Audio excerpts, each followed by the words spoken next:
just live. Live with passion. Welcome to Live with Passion. I'm Father Cedric Pizzania. I want the joy of the Lord to be your strength. The reading comes from the prophet Nehemiah. And he writes, "This day is holy to the Lord your God. Don't mourn or weep," because the people were weeping when they heard the words of the law. And he said, "Don't be grieved, for the joy of the Lord must be your strength." The word of the Lord. Thanks be to God. We're all familiar with the concept of happiness. For example, in the United States, the Declaration of Independence, we hear, "We have the right to life, liberty, and the pursuit of happiness." So happiness is a right. The pursuit of happiness is a right that every one of us has, and we all crave happiness. We're very familiar with the bars. They have happy hours and happy Thanksgiving. We wish people happy birthday, Merry Christmas. And McDonald's even has a happy meal. And Disneyland is supposed to be the happiest place on earth. So what they're doing, what these phrases are doing, is equating happiness with eating or going to Disneyland or having a birthday. Happiness, happening. But happiness is more than the happenings of our life. And people have demonstrated that. For example, some of the people that have had the most have not been the happiest. I think about Elvis Presley, great singer, perhaps the king, one of the greatest singers ever, if not the greatest singer. You know that he struggled with drugs and he died an untimely death. Michael Jackson, same thing. Had it all, popularity, great musician, great singer, wasn't totally happy inside. I think about the golfer Tiger Woods. I love to watch him. He's a tremendous golfer, obviously not happy.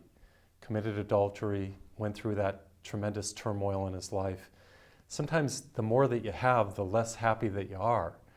And the point that I'm trying to make is it's not all the happenings in your life that can bring you happiness. We've all heard that saying that, you know, it's not money that brings happiness. Money certainly helps you to do things, but doesn't necessarily equate to happiness. Now, I'm not saying that if you don't have money, or if you have a lot of money, that you won't be happy, because you can be happy.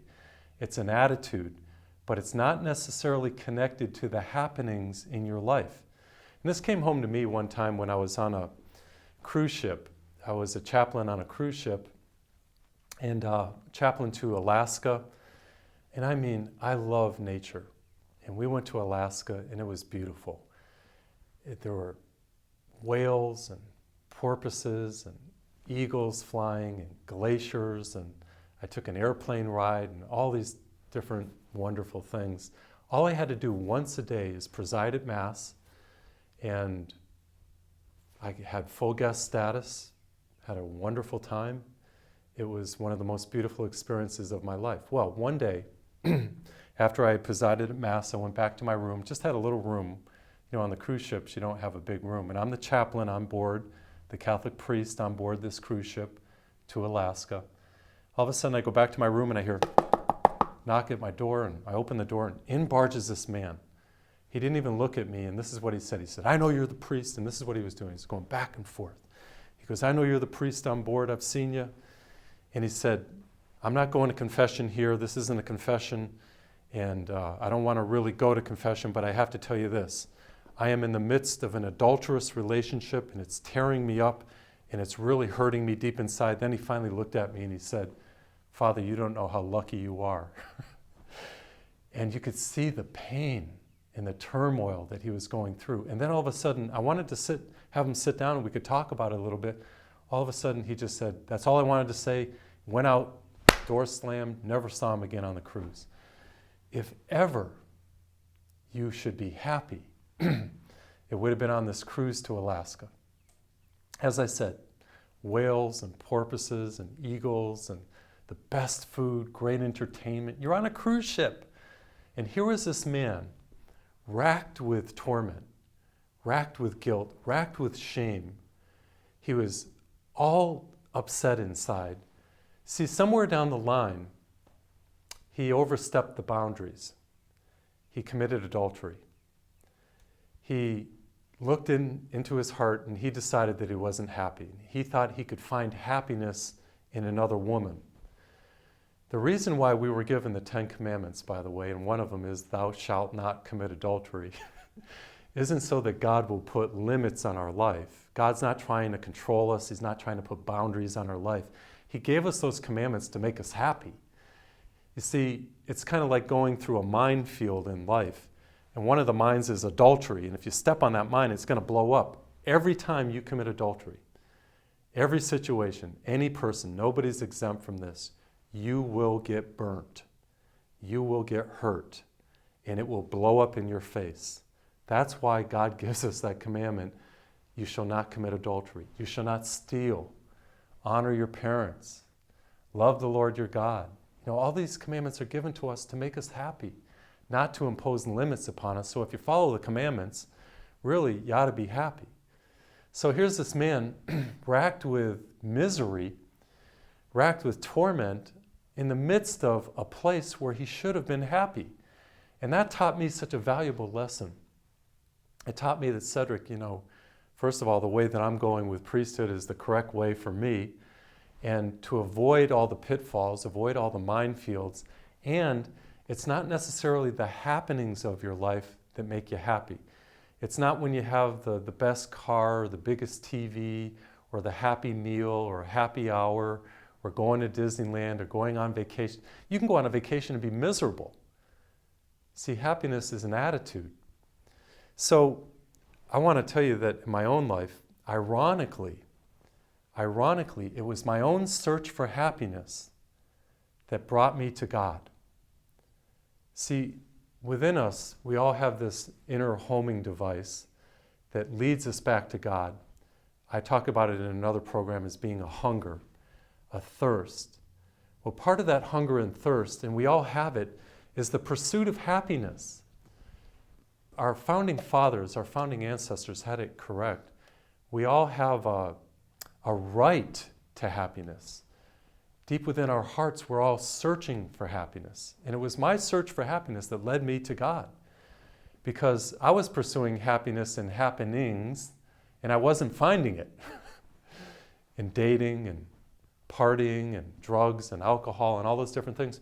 And it just wasn't doing it for me. And I would say, be honest with yourself. Look at your heart. Are you happy? Because happiness, and if you're honest about it, will lead you to truth, the pursuit of happiness. And when are we going to learn that it's not all the attractions, it's not all the addictions, it's not all the stuff of life that really, truthfully lead to inner happiness, but rather it's God. So I remember I was waking up in the morning, and I would get up out of bed, and I remember I heard a voice. It was the voice of my conscience. Remember what I just told you. Let your conscience be your guide. Be honest, rigorously honest with yourself. Are you happy? And what I was hearing in my own heart was, Cedric, you're not happy. And I was thinking to myself, well, I'm doing everything that the culture tells me to do to be happy. I'm dating, I'm partying, I've got a car, I've got a job, I'm going to school, I've got all this stuff. But deep within, I wasn't happy. Well, again, ironically, it was that emptiness inside. And I listened to my voice early in the morning, the voice of my conscience. That's the only time I could hear it, because once I got going with the day, I lost the sense of that voice. And I'm praying that I'll be the voice of your conscience today. And I listened to that voice, and I began to pursue happiness. Remember now, we have the right to pursue happiness. And I believe the true pursuit of happiness is searching for God. Be on a search for God. I believe that that's why you're watching this program right now, because you want God more deeply in your life, and you want to be happier than you ever have before. Just to let you know, I wrote a book called You Can Be Happy. And I really think that this book will help you. I put a pink cover on the book. Have you ever heard the expression, you're in the pink? If somebody's in the pink, they're happy. And I put a pink cover because you can be happy.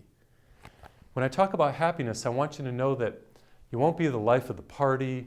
You won't always be laughing all the time if you're happy. But within, you'll have a calm delight. You'll have well-being. You'll have serenity. You'll have something that no happening can give you. See, happiness, true joy, true happiness, the joy of the Lord is your strength, isn't dependent on circumstances. For example, Paul the Apostle was in prison with Silas, and in the middle of the night he was singing. He was in prison, and the prisons there were horrible. They were sewer holes. And he was singing in the midst of that prison, and the jail shook, and he was freed from jail. I call it Jailhouse Rock. And he was singing in the midst of prison. Those of you who are watching, you are in prison right now. You can have joy in prison. It's not your circumstances that determine your happiness. It is your attitude, and it is your relationship with God. It's not the stuff without, it's the stuff within that really determine happiness. And this is what I learned, because once I came into a relationship with God, finally I pursued happiness. And I pursued happiness by praying, by coming to the scriptures, by reading. And once I came to God, there was this new delight within. Again, I'm not the life of the party. I'm not always running around happy, in terms of laughing all the time. But this serenity, this calm delight came upon me that I never knew before. Drinking didn't bring it, drugs didn't bring it, girls didn't bring it, partying didn't bring it, having a degree in college didn't bring it, money didn't bring it.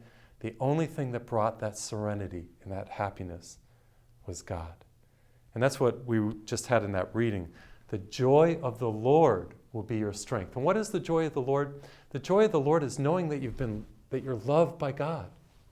That's what we're all seeking. To know that in the essence, the core of our being, we are loved. And I just wrote a book called You Are Loved. And I know it'll touch you. Please get it. You are loved. And then the joy of the Lord is knowing that you're loved. And the joy of the Lord is coming to know God in a personal way.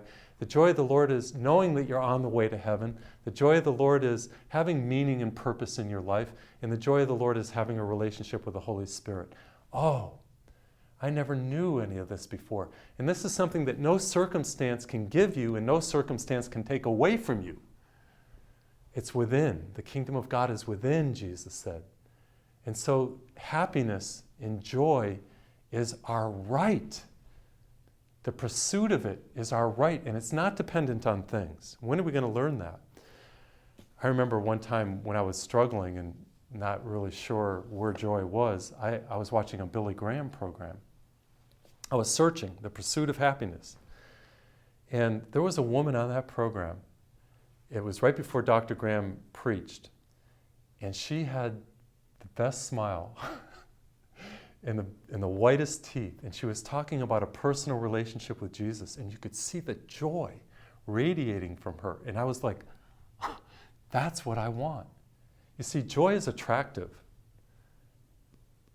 So many people claim to be a Christian, and they claim to follow Jesus, and they just don't have joy. Our present Holy Father, Pope Francis, wrote an apostolic exhortation, and that's a teaching that he gave. It's called The Joy of the Gospel. Listen to what he said. He said, there are too many sourpusses in the church. And then he said, too many people are living like there's a Lent without Easter. And then he said, if you want to be an evangelizer, you've got to look like you just didn't come home from a funeral. And I love what Pope Francis has said, because he's saying that, if you want to share the good news, be happy. Show people that you have joy, that God has brought happiness to your life. And it's so true, because so many people that are religious, they're not attractive because they don't seem to have any happiness deep within. They look like they have Lent but no Easter. They look like they're just coming home from a funeral. And it was St. Teresa that said, Lord, deliver us from sour-faced saints. So the joy of the Lord can be our strength. And if you want to be a witness, I always tell people, don't beat people over the head with the Bible. Don't yell at people. Don't force people. Show your children that you're happy. Get in touch with your joy. Smile at people. That's what they need more than anything else. To me, I know that a person has the goods, not so much by what they say or not even by their actions, but are they happy? Are they happy deep within? Not putting on a front. Do they have that inner serenity, that calm joy that can only come from God? So as I said, the joy of the Lord is your strength. And how can we be happy? First of all, happiness only comes from your search from God. It's God alone, that our hearts are made for God. It's the joy of the Lord is our strength. And as I said, the joy of the Lord doesn't mean that you will be the life of the party, but you will have this inner tranquility and this inner serenity that no circumstance can give and no circumstance can take away. I love what Paul the Apostle said. He said this in Philippians. Now remember, he's writing a letter to the Philippian community, and he's in prison. And this is what he said. He said, I have learned the secret of being content. Content is kind of another word for happiness. It's when you're tranquil. It's when you're not empty. You're content instead of being discontent. He said, I've learned the secret of being content. Get this, I can do all things through Christ who strengthens me. He's in prison. And he's saying, I've learned the secret of contentment. Even in the midst of prison, I can do all things through Christ who strengthens me. Oftentimes people take that out of context and they think, I can write a book through Christ who strengthens me. I can help people through Christ who strengthens me. I can achieve my destiny through Christ who strengthens me. Well, that's true. But here in this context, what he was saying is, Jesus, his joy, his strength, the inner happiness will give you contentment in any situation, any circumstances. And he learned this. He said, I've learned the secret, and it is a secret. He said, I know how to abase and I know how to abound. And it's just like that as for me as a missionary on the road. Sometimes, when I travel, I'll go to New York or Florida or different places.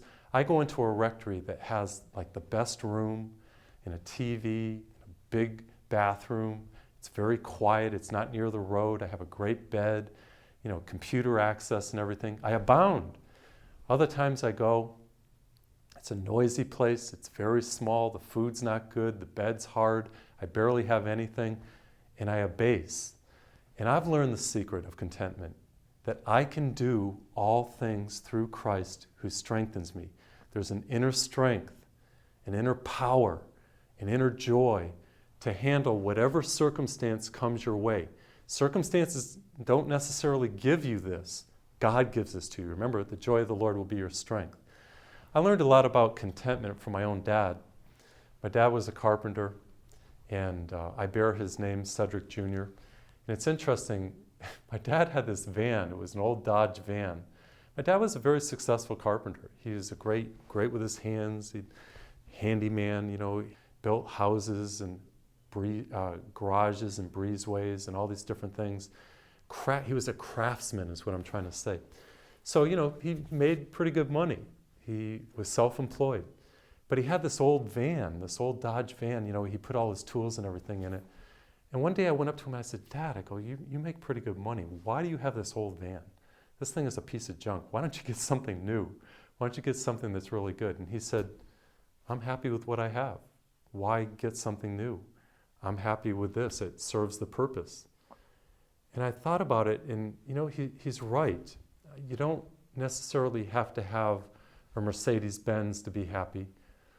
You don't have to have the biggest TV, HD plasma TV to be happy. You don't have to have the best sounding stereo to be happy. And that really is the genius of poverty. I have professed the vow of poverty. That means that I don't own anything. And I share things in common. We're here in this chapel here in Houston. I live with 8 other people, 8 priests. We share everything. We have meals together. We share our cars together. We share our living arrangements together. I never thought I could do anything like this. I was brought up in the me generation. You have to have the best of everything, the best girlfriend, the best looking girlfriend, the best car, the best TV, the best of everything. And I found out that enough was never enough. That no matter what I had, I always had to have more.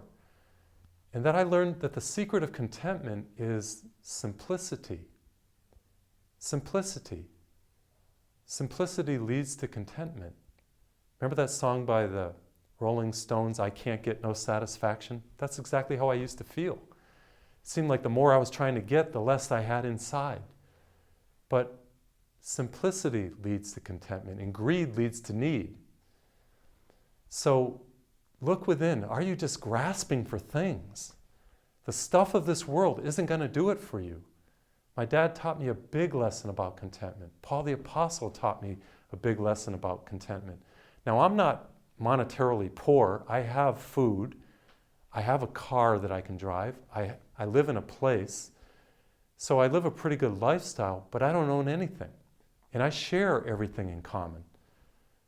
And I think that's one of the secrets to happiness. You can be content. You don't have to have everything to be happy. Strive for simplicity. Your true happiness lies within, in a relationship with God. I remember one time I was preaching in Massachusetts, and I was in Cape Cod. That's the place where, when I was preaching, that's the place where Carolyn Kennedy was married. And I was in that church, and I met the Kennedys.